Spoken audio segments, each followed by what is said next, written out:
నమస్తే, welcome to Aadya media. నేను మీ స్వర్ణ. ప్రస్తుతం మనతో పాటు ఉన్నారు సినీ క్రిటిక్ విజ్ఞాన్ గారు. హలో అండి విజ్ఞాన్ గారు. గోపీచంద్ గారికి కూడా ఒక హిట్ కావాల్సి ఉండే రామబాణం అంటూ ఒక ఫ్యామిలీ ఎంటర్టైనర్గా వస్తున్నారు. దీని మీద కూడా కాస్త విమర్శలు ఉన్నాయి. ఎందుకంటారు, ఏమైంది? యాక్చువల్గా ఐఫోన్ పిల్ల అనే ఒక సాంగ్ రిలీజ్ అయ్యింది. దాంట్లో పానం అవుతుందే పిల్ల, ప్రాణం పోతుందే పిల్ల అని చెప్పేసి ఒకటి ఉంది. సో నా పాటని కాపీ కొట్టాడు మిక్కీ జే మేయర్ అని చెప్పేసి ఒక విమర్శ అయితే ఉంది. గొల్లపల్లి రవీందర్ అని ఒక జానపద గాయకుడు, ఆయన ఎప్పుడో నీ చేతికి గాజులు పిల్ల అనే ఒక పాట రాసుకున్నాడు. యాజ్ ఇట్ ఈజ్ నేను రాసుకున్న పాట ఎట్లుందో అంటే మ్యూజిక్ ఇల్లు అట్లుంది, ఇది నాకు చెందింది, నాకు కనుక సినిమా సమాధానం చెప్పకపోతే నేను కోర్టుకు వెళ్తాను అన్నాడు. దీని అర్థం ఏంటో ఒకసారి నాకు చెప్పు. ఎందుకైనా సీరియస్ అయ్యాడు? ఆ పాటలు వీళ్ళు వాడుకుంటే ప్రాబ్లం ఏమొచ్చింది? ఆయన కోర్టుకి ఎందుకు వెళ్ళాలి? మేబీ ఒకవేళ తన సాంగ్ కాపీ చేశారని అనుకుంటే ఈయనకి చెప్పి చేయాలి, ఒకటి ఎంతో కొంత అమౌంట్ ఇవ్వాలి, కదా చిల్లర కోసమేగా చిల్లర వేషాలన్నీ, అంతే కదా. నువ్వు కోర్టుకి ఎందుకు వెళ్తున్నావు? ఎందుకు ఇవ్వాలి అమౌంట్? నువ్వు ఆశపడుతున్నావు దేనికో. అంటే నువ్వు ఒకదానికి ఆశపడ్డావంటే చాలా నీకు చెప్పాలి, లేదా నువ్వు పర్మిషన్ ఇవ్వాలి, నీ దగ్గర కొనాలని నువ్వు ఏదో చెప్తున్నావు. ఇప్పుడు అసలు విషయానికి వస్తే జానపదానికి పేటెంట్ రైట్ లేదు, ఎవరైనా ఎలాగైనా వాడుకోవచ్చు. అవును, పేటెంట్ రైట్ అనేది లేదు జానపదానికి. అండ్ నెక్స్ట్ అదేం నువ్వు ఎరగదీసే లెవెల్లో ఆస్కార్ మ్యూజిక్ ఏం కాదు అది. ఏ జానపదం అయినా సరే అలాగే పాడతారు అందరూ, అలానే ఉంటది, అట్లాగే ఉంటుంది. ఏదైనా ఒక మంచి సినిమా హిట్ అయితే చాలు, ఈయన మొత్తం అన్ని టీవీలలోకి వెళ్ళి ఆ పాట పాడుకుంటూ రాసుకుంటూ, ఇదిగో 99లో 92లో నేను ఏదో చేశాను, ఇది క్యాసెట్, ఇది నా లిరిక్స్ అని చెప్పేసి చెప్తున్నావు. అది ఎంత తప్పు తెలుసా?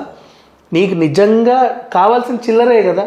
ఆ ఆఫీస్ దగ్గరికి వెళ్ళి వాళ్ళు నీ దగ్గర రావాలి అని కాలు మీద కలిసి ఎందుకు కూర్చున్నావు తెలుసుకొని వెళ్ళు. నీకు కావాలనుకుంటే ఎవరు నన్ను అడిగి వెళ్ళేసి ఇలా జరిగిందండి, నా పాటని ఇలా మిక్కీ జే మేయర్ ఇలా తీసుకున్నారు, మీ సినిమాలో పెట్టారు అంటే వాళ్ళు మీరు మాట్లాడతారు. వాళ్ళు కూడా సామరస్యంగానే తేల్చుకుంటారు, ఎవరేమనరు. సామరస్యంగా వచ్చి అయ్యో సర్లే ఏదో అయ్యింది పర్వాలేదు చూడండి ఇట్లా ఏదో మాట్లాడతారు, అంతకుమించి ఏమంటారు? యాక్చువల్గా మనం వెళ్ళకపోయినా ఎవరో ఒకరు ఉంటారు మధ్యవర్తులు, వాళ్ళతో చెప్పించినా సరిపోతుంది. నువ్వు వెళ్ళి టీవీకి వెళ్ళి ఇప్పుడు ఆ సినిమాని పాడు చేసే హక్కు నీకు ఎక్కడిది? దాన్ని ఇప్పుడు అందరికీ ఏముంటుంది, నువ్వు రేపు రిలీజ్ అయినా కూడా అదేదో కాపీ అంట, అదేదో కాపీ అంటే అదేదో కాపీ అంటాం. సేమ్ మన ఆ పిల్ల అప్పట్లో కోమలి అలా చేసింది, చిల్లర కాష్టపడి. ఆమె కూడా సారంగధరియా పాట నాది అదేదో ఆమె రాసినట్టు ఆమె కూడా ఎక్కడో సేకరించే కదా చచ్చింది. అండ్ ఎందుకు శుద్ధాల అశోక్ తేజ గారు దాన్ని మళ్ళీ వాడారు అంటే, నిజంగా జానపదాలని మనం కాపాడే బాధ్యత మనది. అంటే ఎప్పటిదో పాట ఏ యూట్యూబ్లోనో అయిపోయింది, మళ్ళీ నాకు ఒక అవకాశం ఒక సినిమాలో నేను పెడితే నెక్స్ట్ ఇంకో 100 ఏళ్ళు ఈ పాట బతుకుంటుంది కదా. అంతే. యాక్చువల్గా ఒకవేళ నీ పాట నేను తీసుకుని వాడుకున్నాను, సంతోషంగా ఉండాలి. ఎందుకంటే నీ పాట 100 మంది నోళ్ళలో వినపడుతుంది కదా, అది నేనే పాడాలనుకోవడం ఒక ఇంత స్వార్థమే, చాలా తప్పు. నువ్వెందుకు పాడాలి దాంట్లో? అమ్మో కోమలి అయితే పాట నాతోని పాడించండి అనింది. నాకైతే బాబోయ్ ఒళ్ళంతా జల్దరించింది ఆ పాప అట్లా అనగానే. ఎక్కడ సారంగధరియా సాంగు నాతో పాడించండి అని మాట్లాడుతుంది. ఆమె ఎలా పాడింది సారంగధరియా అని? చెవులో విషయం. ఆ పిల్ల పాడితే చచ్చిపోవాలనిపిస్తుంది. అండ్ వీళ్ళందరూ ఇంతే జానపదాలు పాడుతారు. నేనేం వీళ్ళని అవమానించట్లా, వీళ్ళ ఈ వెకిలి చేష్టల్ని తగ్గించుకోమని చెప్తున్నా. అండ్ నెక్స్ట్ ఎక్కడన్నా ఒక పాట వచ్చింది కొంచెం హిట్ అయింది అంటే చాలు, కొంచెం మాట్లాడుతున్నారంటే చాలు, ఆ పాట గురించి నలుగురు పాడుకుంటున్నారంటే చాలు, ఏదో ఒక వివాదం. బలగం వచ్చింది, ఇది నాది అని చెప్పేసి ఆయన వచ్చాడు. ముఖ్యంగా ఒక సినిమా హిట్ అయింది అనుకోండి, ఇలాంటివి చాలా వస్తూ ఉంటాయి కదా. న్యాచురల్ గా ఉన్న సినిమాలు మన ఇంటి పక్కన లేకపోతే మన చుట్టుపక్కల జరిగిన సన్నివేశాలు కనుక సినిమాల్లో కనిపించి దానికి ఎంత మంచి పేరు వస్తే ఇది నాదే అంటూ చాలా మంది వస్తూ ఉంటారు. కొంతమంది అది కరెక్ట్ కాదు అంటూ ఉంటారు. మీరేమంటారు? దసరాలో కూడా వీడు తాళిగట్టగానే కాకి వచ్చి పిండం ముట్టింది, అప్పటిదాకా పిండం ముట్టల. అవును, తాళిగట్టగానే అదొక సీన్ లా పెట్టారు. బలగం స్టోరీ అది. అవి నిజంగా జరిగే కొన్ని సిచ్యువేషన్స్ని వాళ్ళు వాడుకుంటా ఉంటారు. విరూపాక్షలో కూడా వాడారు కాకిని. సో అట్లా ఉంటాయి.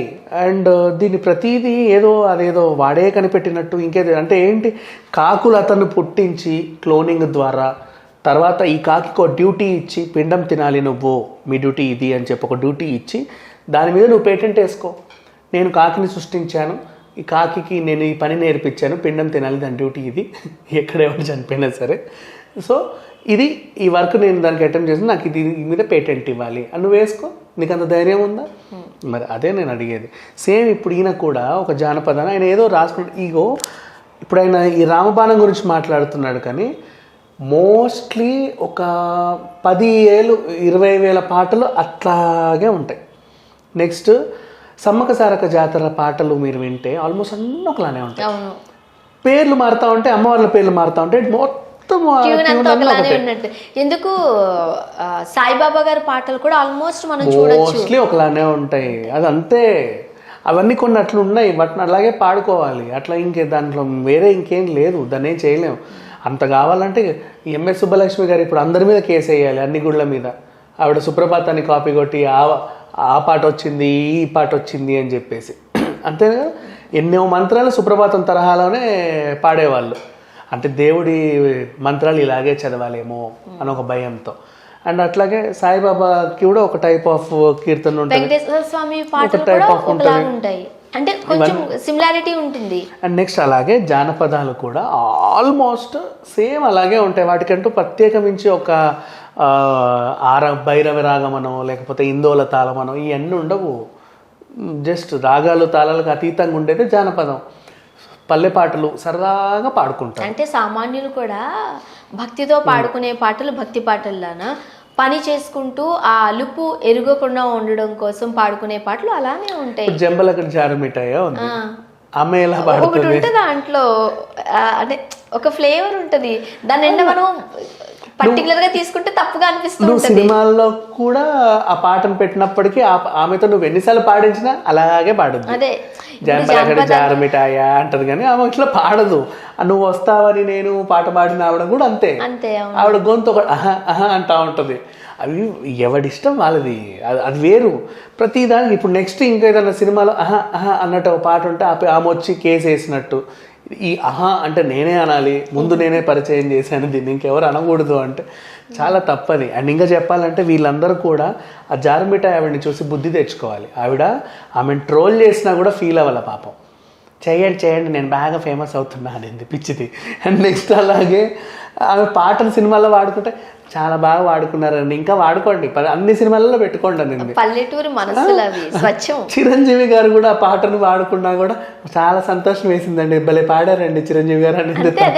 స్వచ్ఛమైన మనసులు అంతే, దాన్ని అట్లా యాక్సెప్ట్ చేస్తారు. నెక్స్ట్ ఇంకోటి చూడు, గొడవలు ఉన్నాయి అని అంటున్నా కూడా, మోహన్ బాబు గారికి చిరు గారికి ఉన్నాయి అన్నా కూడా ధైర్యంగా పాటని వాళ్ళు ఎంత బాగా వాడుకున్నారంటే ఏం అనరు, ఎందుకంటే అదొక జానపదం. అదే అంతే, ఇంకా సంతోషిస్తారు అట్లుంటది. అంత పెద్ద వాళ్ళే ఇండస్ట్రీలో ఉన్న వాళ్ళు ఇలా చేసినప్పుడు వీళ్ళందరూ కూడా చిల్లర కకృతి పడే మొఖాలు వీళ్ళంతా. నాకు చూస్తేనే చిరాకేస్తుంది. ఆ కోమలి ఉన్న రోజులు నేను భరించలేక చచ్చా. ఆమె ఇంటర్వ్యూలు అన్నీ కూడా ఎక్కడికి తిరుగు నాకు న్యాయం చేయాలి. ఆమె డబ్బులు ఇచ్చారంట ఆమెకి, ఇంకా ఇస్తారేమో రచ్చకెక్కింది తెలుసా, ఎంత దారుణం అది. ఇప్పుడు ఈయన ఒకటి తయారయ్యాడు, మళ్ళీ వీళ్ళని పట్టించుకోవాల్సిన అవసరం లేదు. సినిమాలకి వీళ్ళ వల్ల ఒరిగేదేమీ లేదు. Thank you so much.